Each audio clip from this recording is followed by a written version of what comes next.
Hello and welcome back to Pharma E-Class. I am Anindya Goswami and let us discuss flow of fluids, which is a chapter in Unit 1. Probably this is the first chapter in Unit 1.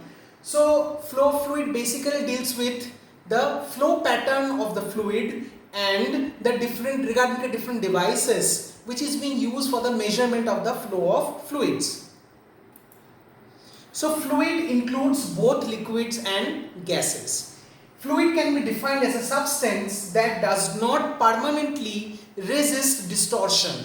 An attempt to change the shape of a mass of fluid will result in layers of fluids sliding over one another until a new shape is formed. So that is the property of a fluid, that it will definitely take the shape as it is being given. Its flow pattern will take the shape only, and some overlapping will also happen till a permanent new shape is obtained.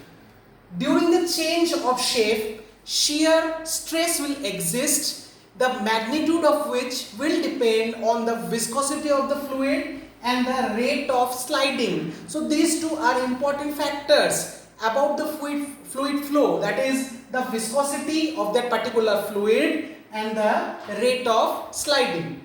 But when a final shape is reached, all shear stresses will disappear. This is also the beauty of a fluid flow, and a fluid at equilibrium is free from shear stresses. So to obtain into a particular or to a final shape, the number of it has to go through a number of shear stresses, but when it is being reached, though the liquid is at equilibrium, the fluid is at equilibrium, so it will be free from the shear stresses. The density of a fluid changes when the temperature and pressure is altered. This is another important point.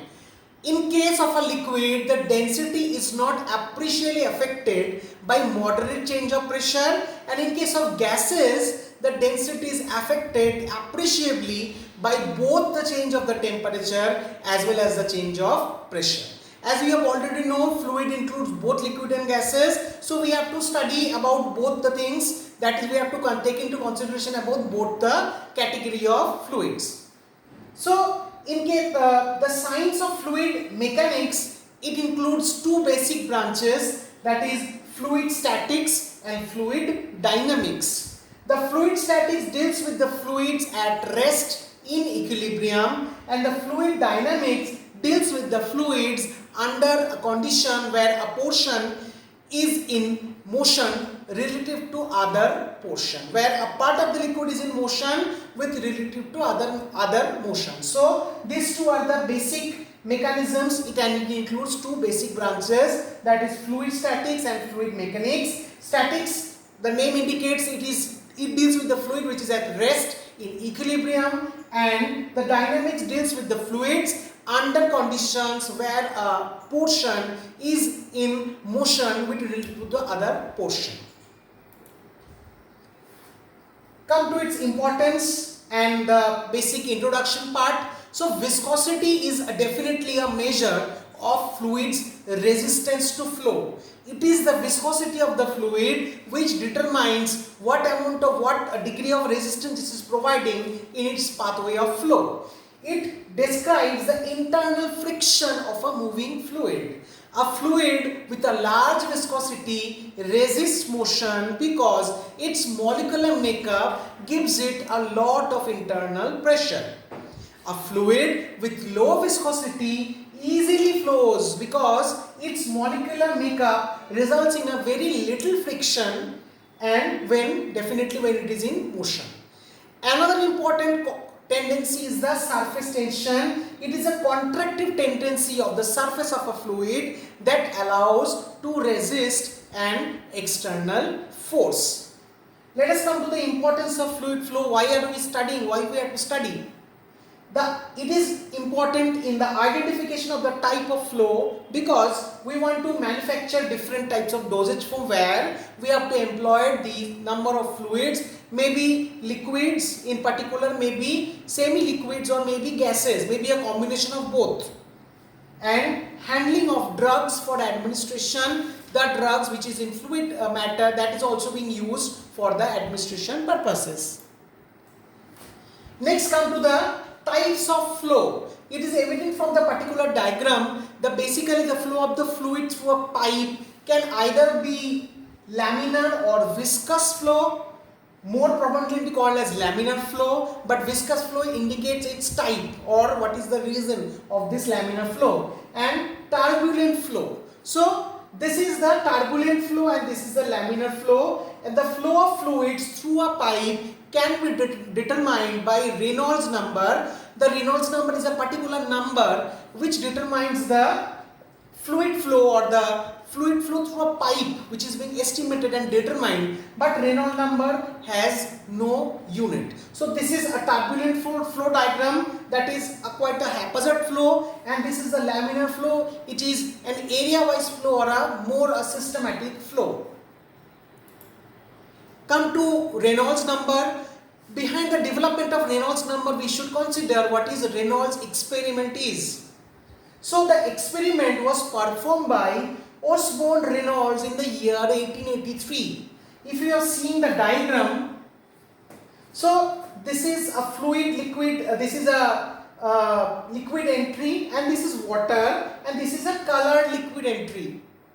So laminar or viscous flow, this one, and turbulent flow is this one.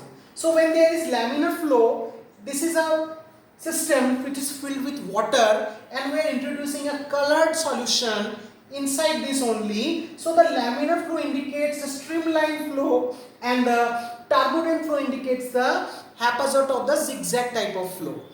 The Reynolds experiment, in a Reynolds experiment, a glass tube was connected to a reservoir of water in such a way that the velocity of water flowing through the tube could be varied. Next, at the inlet, at the end of the tube, a nozzle was fitted through which a fine stream of colored water was to be introduced. So this is the portion where water inlet is there, and this is the portion where colored fluid or colored water could be introduced. After experimentation, Reynolds found that when the velocity of water was low, the thread of the color maintained itself through the tube. As the velocity was increased, it was found that at a definite velocity, the thread disappeared and the entire mass of liquid was then uniformly colored. In other words, if we say the individual particles of the liquid, instead of flowing in an orderly manner parallel to the long axis of the tube, were now flowing in an erratic manner or in a zigzag manner, not a very streamlined way, so that there was complete mixing. So when the fluid followed in parallel straight line, that fluid motion is known as streamline flow or viscous flow, and the particles of the liquid flows along the horizontal axis and there was no motion in the y-axis. When the fluid motion is erratic, that is called as turbulent flow. Yes, streamline flow or viscous flow is also known as laminar flow, as we have already mentioned in the previous slide. And when the fluid motion is erratic, it is called as turbulent flow. The particles of a liquid flows along the horizontal axis and at the same time they had no motion in the y-axis. The velocity at which the flow changes from streamline or viscous to turbulent flow is known as the critical velocity. So from the Reynolds experiment, which was quite a simple experiment performed in the year 1883, these were the inferences that were drawn regarding the flow of the fluid. So let's do its mathematical expression or quantification. So from Reynolds experiment, it was found that the critical velocity depends on the internal diameter of the tube, that is capital D. Next, the average velocity of the fluid, that is U, the density of the fluid in rho, and the viscosity of the fluid in.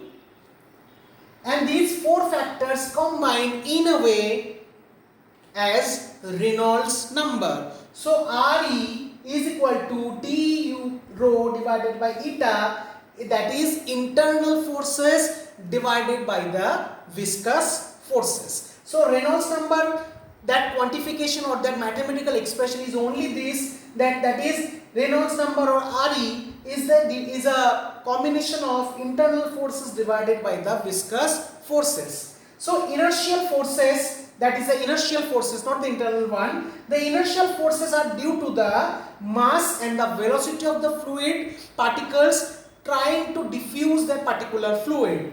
And the viscous force is the frictional force due to the viscosity of the fluid, which makes the motion of the fluid to move in parallel. Flow of fluids, Reynolds number. At low velocities, the internal inertial forces are less when compared to the frictional forces. Hence, the resulting flow will definitely be viscous in nature, because the inertial forces are less than the frictional forces. It implies that the resulting flow will be viscous in nature. On increasing the velocity, the fluid layers break up and inertial forces then predominate. This pattern is called as at this particular point, turbulent flow takes place. Now, if Reynolds number, this is the specification which is to be, we have to remember, that is, if Reynolds number is less than 2000, the flow is said to be laminar. If the Reynolds number is greater than 4000, the flow is said to be turbulent. If the Reynolds number lies somewhere between 2000 to 4000, the flow changes between laminar to turbulent. So these are the specification, and Reynolds number is quite an important thing which is to be taken into consideration. Next, come to its application. Why are we studying Reynolds number? Reynolds number is used to predict the nature of the flow. This is the line of primary importance. Next, Stokes' law is modified to include Reynolds number, to include the study of the sedimentation in case of the suspensions or the dispersed systems. When velocity is plotted against the distance from the wall, the following conclusions can be drawn, like the flow of the fluid in the middle of the pipe is faster than the flow of the fluid near to the wall, and at the actual surface of the pipe wall, the velocity of the fluid is actually zero.